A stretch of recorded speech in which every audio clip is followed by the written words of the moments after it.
Мен Бозатау районы тұрғыны Бірназарова Фарида, Құсқанатау АПЖ аймағындағы әкім жәрдемшісі тарапынан 19 миллион суданы алып, тігу машинасын алып жүргізіп атырман.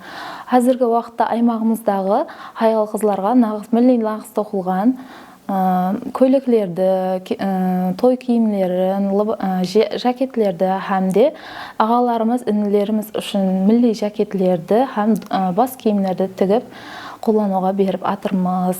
Осындай жеңілдіктерді жаратып берген президентімізге көптен көп рахмет айтамыз.